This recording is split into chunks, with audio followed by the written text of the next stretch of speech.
क्या एक बुद्ध की आंखों में भी अपने पिता की मृत्यु पर आंसू आए होंगे?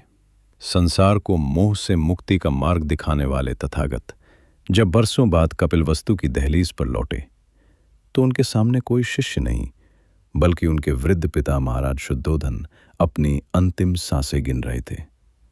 वो हाथ जिसने कभी नन्हे सिद्धार्थ की उंगली थामी थी, आज बुद्ध की प्रज्ञा को टटोल रहा था। आज की ये गाथा केवल एक राजा के अंत की नहीं, बल्कि एक पुत्र द्वारा अपने पिता को दिए गए अमरत्व के दान की है। आइए जानते हैं पाली ग्रंथों का वो सत्य जहां मृत्यु हार गई और बुद्धत्व जीत गया। पाली ग्रंथों के अनुसार ये मेरे बुद्धत्व का 15वां वर्ष था। मैं वैशाली की कूटगारशाला में धर्मचक्र प्रवर्तित कर रहा था। मेरी देह भले ही दूर थी, किंतु मेरी प्रज्ञा शाक्य वंश के उस वृद्ध वृक्ष को देख रही थी जो अब गिरने की कगार पर था। मेरे गृह त्याग को अनेक वर्ष बीत चुके थे। रोहिणी नदी ने न जाने कितनी बार अपनी धारा बदली थी, और ठीक वैसे ही समय ने महाराज शुद्धोधन के बल और वैभव को क्षीण कर दिया था। तभी वो संदेशवाहक पहुंचा। उसकी आंखों में भय था और स्वर में कंपन। पिता शुद्धोधन व्याधि से जकड़ चुके थे और उनकी अंतिम इच्छा थी अपने पुत्र तथागत के दर्शन। मैंने अपने भीतर देखा, वहां न शोक था न मोह, केवल एक अगाध करुणा की गंगा बह रही थी। मैंने अपने भिक्षु संघ को संबोधित किया और अपनी रिद्धि शक्ति से आकाश मार्ग की गति से कपिलवस्तु की ओर प्रस्थान किया। यह एक बुद्ध का अपने पिता के प्रति अंतिम और सर्वोच्च कर्तव्य था। जब मैं राजमहल के उस कक्ष में पहुंचा जहां कभी मेरा बचपन बीता था, वहां की वायु भारी थी। पिता शुद्धोधन अपनी आंखें बंद किए लेटे हुए थे। वातावरण में मृत्यु की गंध नहीं, बल्कि एक भारी सन्नाटा था। वही पिता जिन्होंने कभी मुझे संसार के दुखों से बचाने के लिए 3 ऋतुओं के महल बनवाए थे, आज स्वयं एक ऐसे दुख से घिरे थे जिसका समाधान किसी राजसी सुख के पास नहीं था। उनका शरीर जर्जर था, आंखें धसी हुई थीं और श्वासें उखड़ रही थीं। उनके मुख पर अब वो राजसी अहंकार नहीं, बल्कि एक वृद्ध पिता की कातरता थी। मैंने उनके समीप जाकर जैसे ही उनके मस्तक पर अपना हाथ रखा, उन्होंने आंखें खोलीं और मुझे देखा तो उनकी आंखों में चमक आ गई। मेरे स्पर्श में वो शीतलता थी जो हजारों शीतल जलधाराओं में भी नहीं मिल सकती। उनकी दृष्टि में अब वो राजा नहीं था जो कभी क्रोधित हुआ था, बल्कि एक मुमुक्षु था जो अपनी मुक्ति का मार्ग ढूंढ रहा था। मैंने पिता से कहा, तात, डरो मत। जिसे तुम अंत कह रहे हो वो केवल इस जर्जर वस्त्र का त्याग है। देखो, तुम्हारा मन अभी भी उन स्मृतियों को पकड़े हुए है जो अब तुम्हारी नहीं है। इस अहं को छोड़ दो कि मैं राजा हूं, यह मेरा पुत्र है या ये मेरा शरीर है। शुद्धोधन के मुख से एक क्षीण स्वर निकला, सिद्धार्थ, क्या मैं मुक्त हो पाऊंगा? मैंने उत्तर दिया, तात, सत्य का अनुभव किसी भी क्षण हो सकता है। जैसे एक दीपक बुझने से पहले अपनी पूरी शक्ति से चमकता है, वैसे ही अपनी सजगता को इस क्षण पर एकाग्र करो। न अतीत का पछतावा, न भविष्य का भय, केवल ये श्वास और इसके साथ जुड़ा हुआ अनिच्चा का बोध। मैंने उन्हें अनिच्चा का अंतिम उपदेश दिया, उन्हें विपश्यना के उस गहरे मर्म में उतारना शुरू किया जहां शरीर की वेदनाएं केवल संवेदनाएं मात्र रह जाती हैं। पिता ने देखा कि जिसे वे पीड़ा कह रहे थे वो केवल ऊर्जा का एक प्रवाह था जो उत्पन्न हो रहा था और नष्ट हो रहा था। मैंने उन्हें धम्म के अंतिम रहस्यों का उपदेश दिया, वो उपदेश जो मैंने कभी कपिलवस्तु की गलियों में भिक्षा मांगते समय दिया था। आज वो उनके प्राणों की गहराई में उतर रहा था। जैसे जैसे सूर्य क्षितिज की ओर बढ़ रहा था, वैसे वैसे पिता की चेतना इस संसार के बंधनों से मुक्त हो रही थी। मैंने कहा, राजन, इस अंतिम समय में अपने मन को केवल श्वास पर टिकाओ। देखो कि कैसे हर श्वास आ रही है और जा रही है। न कुछ पकड़ो, न कुछ छोड़ो। जो उत्पन्न हुआ है उसका लय होना अनिवार्य है। वय धम्मा संखार अपमादेन संपादेत। समस्त संस्कार नाशवान है। सजगता के साथ अपनी मुक्ति का संपादन करो।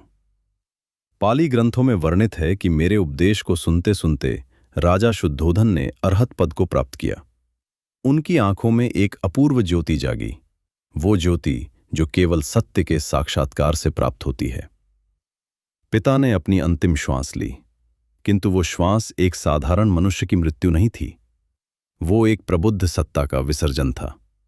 मैंने अपनी आंखों से देखा कि कैसे वो चेतना, जो कभी शुद्धोधन के नाम से जानी जाती थी, अब उस अनंत शून्यता में विलीन हो गई जहां न दुख है न पुनर्जन्म। शाक्य कुल के लोग विलाप करने लगे, किंतु मैंने उन्हें मौन रहने का संकेत दिया। मैंने कहा, शोक मत करो, जो उत्पन्न हुआ है उसका विनाश निश्चित है। तथागत के पिता ने आज वो पा लिया है जो हजारों वर्षों की तपस्या से भी दुर्लभ है। उन्होंने मृत्यु को नहीं, अमरत्व को पाया है। महाराज शुद्धोधन का अंतिम संस्कार एक राजा की भांति नहीं, बल्कि एक अरहत की गरिमा के साथ हुआ। मैंने स्वयं अपने कंधों पर पिता की अर्थी को सहारा दिया। कपिलवस्तु की गलियों ने वो दृश्य देखा जो पहले कभी नहीं हुआ था। एक बुद्ध जो स्वयं निर्वाण के मार्ग पर है, अपने पिता के नश्वर शरीर को अंतिम विदाई दे रहा है। ये संसार को दिखाने के लिए कि धम्म का मार्ग माता पिता के प्रति कृतज्ञता को समाप्त नहीं करता, बल्कि उसे एक अलौकिक ऊंचाई प्रदान करता है। चिता की अग्नि जब धधक रही थी, तब मैंने उसमें केवल लकड़ियां जलते हुए नहीं देखीं, बल्कि संसार की समस्त आसक्तियों को भस्म होते हुए देखा। तब मैंने उपस्थित जनसमूह को संबोधित किया। मैंने कहा, देखो, ये महान राजा जिसकी आज्ञा कभी हजारों लोग मानते थे, जिसने कभी अजेय होने का स्वप्न देखा था, आज धूल में मिल रहा है। अग्नि केवल हड्डियों और मांस को जला रही है, किंतु जो धर्म उन्होंने धारण किया वो कभी नहीं जलेगा। क्या अभी भी तुम्हें लगता है कि इस संसार में कुछ भी स्थायी है? क्या अभी भी तुम नाम, पद और रूप के पीछे भागोगे? अनित्य को देखो और नित्य की खोज करो। पिता शुद्धोधन के अंतिम संस्कार के पश्चात जब मैंने उनकी भस्म को देखा, तो मुझे पुनः उस सत्य की अनुभूति हुई, अनिच्चावत संखारा। राजा हो या भिक्षु, अंत यही है। किंतु जिसका मन धम्म में लगा है, उसके लिए मृत्यु केवल एक नया प्रभात है। मैंने मुस्कुराकर स्वयं से कहा था, अब ये चक्र पूर्ण हुआ। कपिलवस्तु का ऋण उतर चुका है। मेरी यात्रा के वे पल, वे गलियां, वे लोग, सब मेरी चेतना के अंग बन गए। मैंने देखा कि बुद्धत्व कोई उपलब्धि नहीं है, वो हमारा स्वाभाविक स्वरूप है। हमें बस उसे पहचानना है। मैंने देखा कि सारा शाक्य कुल शोक में डूबा था। मैंने उन्हें बताया कि शांति बाहर नहीं, भीतर है। पिता की मृत्यु मेरे जीवन का एक और महान पड़ाव था। इसने प्रमाणित किया कि बुद्ध का धम्म केवल स्वस्थ और युवाओं के लिए नहीं है, बल्कि यह मृत्युशैया पर पड़े व्यक्ति को भी निर्वाण के द्वार तक ले जा सकता है। कपिलवस्तु का वो सिंहासन अब रिक्त था, किंतु धम्म का सिंहासन अब प्रत्येक शाक्य के हृदय में स्थापित हो चुका था। मैंने देखा कि कैसे पिता की मृत्यु ने महाप्रजापति गौतमी और अन्य शाक्य स्त्रियों के भीतर वैराग्य की तीव्र अग्नि प्रज्वलित कर दी थी। वे अब केवल राजमाताएं या दासियां नहीं रहना चाहती थीं, वे बुद्ध के संघ में स्थान मांग रही थीं। किंतु वो संघर्ष, वो करुणा और संघ की स्थापना की वो गाथा एक अलग ही गहनता की मांग करती है। मैं पिता के दाह संस्कार के पश्चात रोहिणी नदी के तट पर एकांत में बैठा। नदी का जल मौन भाव से बह रहा था। मैंने अनुभव किया कि मेरा और शुद्धोधन का ये संबंध जो युगों युगों से चला आ रहा था, आज वो सदा के लिए शांत हो गया। अब न कोई ऋण था, न कोई बंधन। मैंने अपनी प्रज्ञा से देखा कि कैसे मनुष्य अपने पूर्वजों के नाम पर रोता है, जबकि उसे स्वयं के अज्ञान पर रोना चाहिए। पिता की मृत्यु एक संदेश थी कि जाग जाओ, इससे पहले कि तुम्हारी अपनी चिता सज जाए। समय रेत की तरह हाथों से फिसल रहा है। मैंने कपिलवस्तु को अंतिम बार देखा। अब वहां की गलियां मुझे राजकुमार सिद्धार्थ की याद नहीं दिलाती थीं, बल्कि वे मुझे उस सत्य की याद दिलाती थीं जिसे पाने के लिए मैंने सब कुछ न्यौछावर कर दिया था। पिता की राख को गंगा में प्रवाहित करते समय मैंने संकल्प लिया कि जब तक संसार में एक भी प्राणी दुख में है, बुद्ध की करुणा का ये स्रोत सूखने नहीं पाएगा। मेरी वाणी में अब वो गंभीरता थी जो केवल मृत्यु के निकट साक्षात अनुभव से आती है। मैंने सबको सिखाया कि मृत्यु से डरो मत, उसे अपना गुरु बनाओ। जब तुम्हें यह ज्ञात होगा कि तुम कल नहीं रहोगे, तो आज की तुम्हारी सारी शत्रुता, सारा लोभ और सारा अहंकार स्वतः ही समाप्त हो जाएगा। जैसे जैसे मैं पुनः वैशाली की ओर बढ़ने लगा, मैंने महसूस किया कि मेरी यात्रा अब और अधिक सूक्ष्म हो गई थी। अब मेरे सामने केवल जीवित शिष्य नहीं थे, बल्कि वे आत्माएं भी थीं जो जन्म और मृत्यु के चक्र में फंसी हुई थीं। मैंने उन्हें अनात्म का वो दुर्गम मार्ग दिखाया, जहां पहुंचकर कोई भी पिता, कोई भी पुत्र और कोई भी राजा शेष नहीं रहता, केवल एक शुद्ध प्रकाश रह जाता है। पिता शुद्धोधन की मृत्यु शाक्य गणतंत्र के पतन का संकेत भी थी, किंतु बुद्ध के शासन का ये वो समय था जब सत्य की जड़ें पाताल तक पहुंच चुकी थीं। मैंने उन्हें बताया कि कैसे संसार की हर वस्तु संखार है, निर्मित और विनाशशील। वियधम्मा संखारा अपमादेन संपादेथ। सभी निर्मित वस्तुएं विनाशशील हैं। सजगता के साथ अपना कल्याण करो। मेरी वाणी का ये प्रवाह अब उन गहराइयों की ओर मुड़ रहा है जहां मनुष्य स्वयं को खोकर ही सब कुछ पाता है। पिता की विदाई ने मुझे और भी एकांत प्रिय बना दिया, क्योंकि अब सांसारिक संबंधों की अंतिम कड़ी भी टूट चुकी थी।